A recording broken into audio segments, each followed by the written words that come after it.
bit noisy here, so I'll find somewhere quiet to sit down, and I'll see you then.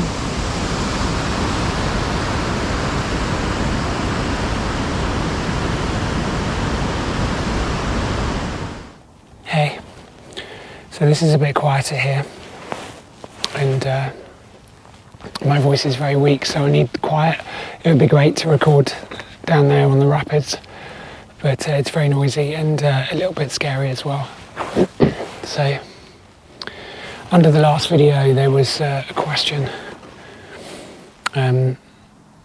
Somebody said words to the effect of, what about solutions? So, I think what I'll do is I'll make a separate video where I'll share some of my practices that help with this transition I'm going through right now. And but in this video I'm going to just share my personal experience about what this is. What is healing? So, you know, the nature of this channel is me sharing my sense-making journey as it happens. So it's taken me a while to actually even find language that would clearly describe what it is I'm feeling. So that's why it's taken me a couple of weeks to make this video. But I think I woke up this morning about 5 o'clock in the morning, and as it often happens in the small hours when it's dark, and I wake up before my mind has kicked in, trying to steal everything and make it its own, build a narrative. I knew what I wanted to say, so hopefully this will make sense and be of some use. So, healing isn't what I thought it was. And I didn't even realise that when I started this channel it would end here. Well, it's not ended yet, but it would enter this, it would change into this journey of sharing this transformation and becoming real.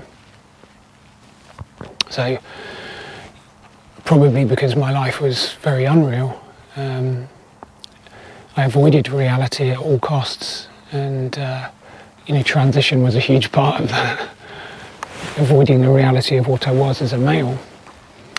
When I started this channel, I started to ask questions. Why? Why? Why am I me? Why did I transition? Why did it mean so much? Why do I feel such pain? And I kept asking the questions over and over again, thinking that maybe if I explored the past as much as possible, tried to understand the why of me, if I could dissect it into the tiniest pieces, I could understand the building blocks that made me who I am. Maybe I could find something in my memories, a place of purity and innocence to which I could return. And I could say, this is me. This is before it all happened. Everything that hurt me so, that made me feel so corrupted and damaged. But in my questioning, my revisiting time and time again, the retelling of the story of me, I found less and less substance. And if you spend too much time in the hall of mirrors that is self, egoic self, you find the emptiness of it all. In piercing self-consciousness and clarity, you see the bones of your identity. And so eventually all I found was the pain. And I realized that the identity that sought freedom from the pain, that wanted to escape, was one and the same with the pain. The pain was the structure of the identity, because if you experience persistent childhood trauma and the environment you grow up in is broken and the relationships are broken, what else do you have but yourself? everything needs to be found here: safety, comfort, care, solidity, certainty. And so the self becomes the citadel of certainty. Here I am. This is me. I know this. And it becomes a refuge. But it's very isolated. We belong in relationship, not in isolation. So as I explored the past, and I found this awful realization, literally I collapsed, and I knelt on the floor. And in that moment of realization, I hated myself more than ever before, because I knew that to be free of the pain, I would need to be someone else. And that who I was in the way of my own freedom. And that shattered me. It shattered me. But I think that the identity that is the consequence of trauma is clenched like a fist around the pain. Because if it lets go a little bit, you feel it. You feel it all. And it flows out. And so that's why I couldn't let go, because I didn't want to feel it. But in that realization, I fell apart. And the self that wants to heal, the self that longs for freedom, it can't be free. It doesn't heal. It shatters. And when it shatters, out comes the pain. Grief begins. And the grief is really an acceptance of what has been.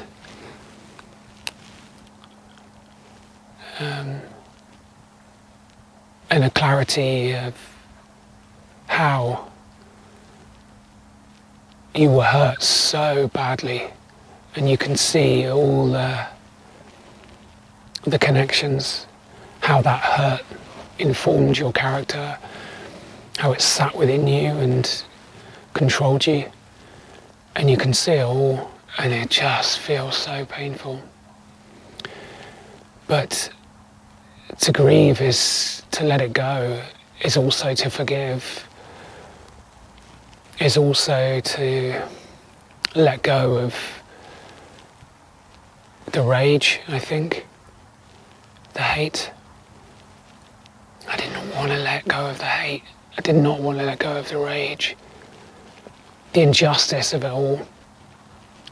A life stolen.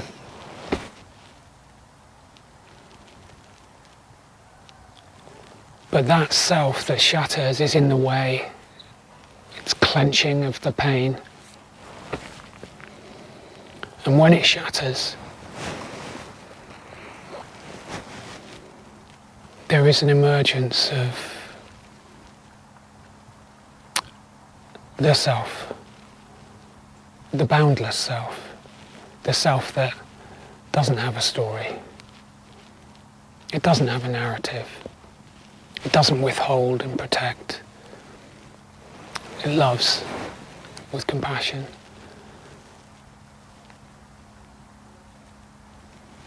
It doesn't need to be attached to a justifying narrative. And I think within the love of that self, those shattered pieces of ego are brought back together. And like the Japanese art of golden repair, Kintsugi, more commonly known as Kintsugi, I think, where broken pottery is repaired with lacquer and gold, and those broken pieces become more beautiful in their repaired state. And so the brokenness becomes a resource for compassion, an insight into suffering, and all of the previous narrative is just much less personal. So the pain to the broken self is so personal. It happened to me.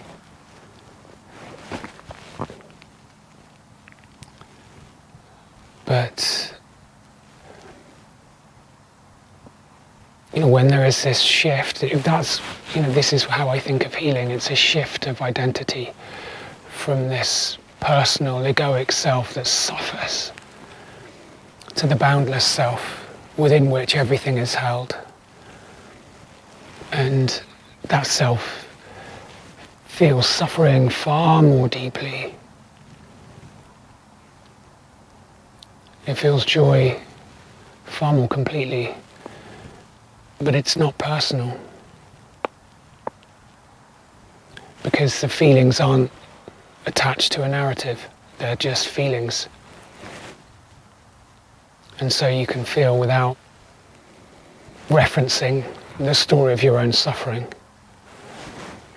And that's freedom.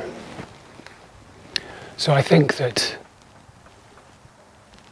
there is a necessary crumbling of identity, and then the rebuilding within that loving, boundless self.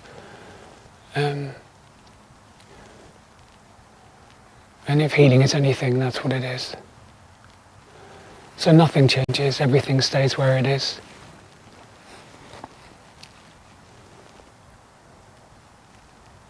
If anything, you can see more clearly, feel more deeply how hurt you were.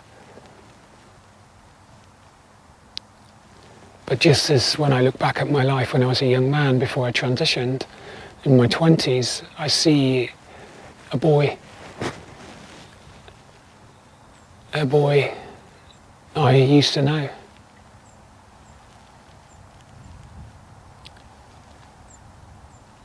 And all those years I spent as a trans woman, lost in my own escape, my own delusion. I see someone else I used to know.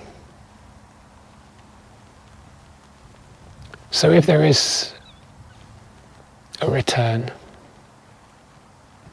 it is a return to the innocence, I think, that we come in with. The innocence that we forget when the world tells us we're not enough. And we need to be something.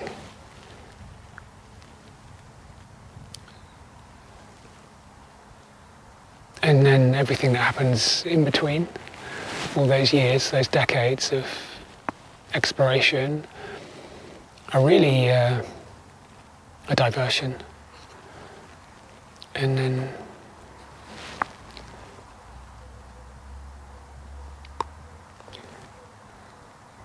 the boundless self is here now.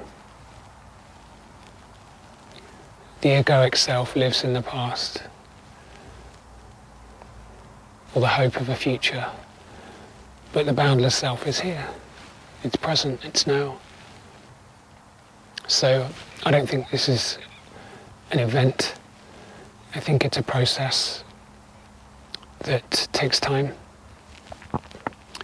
And that's what I feel that it is I've been experiencing. But it's so difficult. Because in a way, our attachment to the suffering and our longing to be free of pain is not possible until we die to ourselves.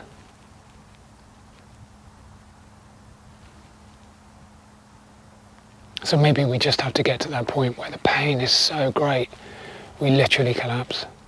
That's what happened to me. Okay. Hope that was useful. I'm going to read a poem now, if I can find it.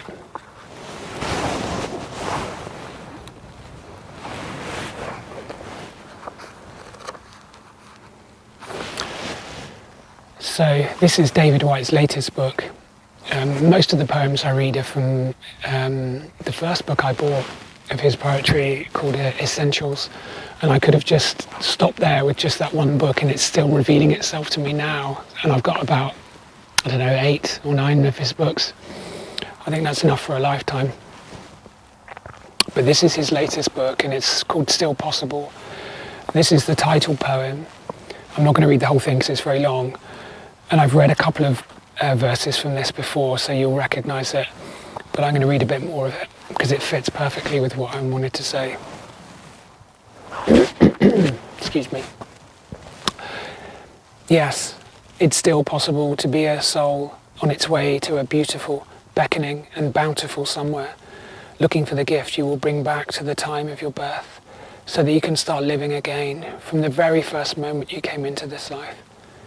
But this time with a cleaner, earned simplicity of knowing what it has taken you so long to learn, to ask for forgiveness by being forgiveness, to live more generously by greeting yourself more generously, and then to dance more bravely, to speak more suddenly, and with a free heart to undo as you go all you do wrong, and to right the wronged and unsettle the self-righteous, sharing this secret to happiness with everyone. Yes, it's still possible to taste the natural God-given sweetness in every cloud in the sky, in every little you eat, in every breath that you take, in every hand that you touch, in every day that you wake, in every tear that you shed, in every voice still waiting to call you, and in every once solid, immovable door now calling you through, and in every single blessed moment turning to the next. It's still possible to fully understand you have always been the place where the miracle has happened, that you have been since your birth, the bread given and the wine lifted, the change witnessed and the change itself, that you have been all along a goodness that can continue to be a goodness to itself. It's still possible in the end to realize why you are here and why you have endured and why you might have suffered so much, so that in the end you could witness love miraculously arriving from nowhere, crossing bravely as it does, out of darkness, from the great and spacious stillness inside you, to the simple, light-filled life of being said.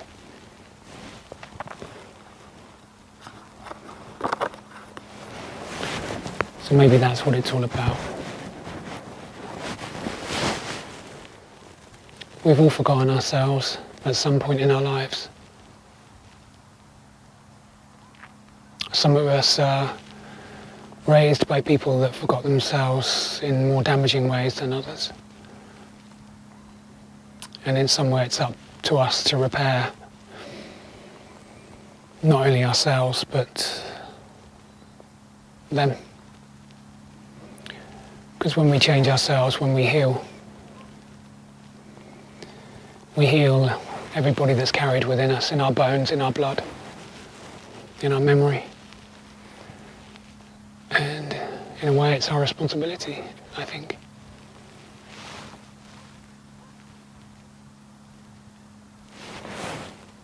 But we must unclench the fist, holding on to that pain.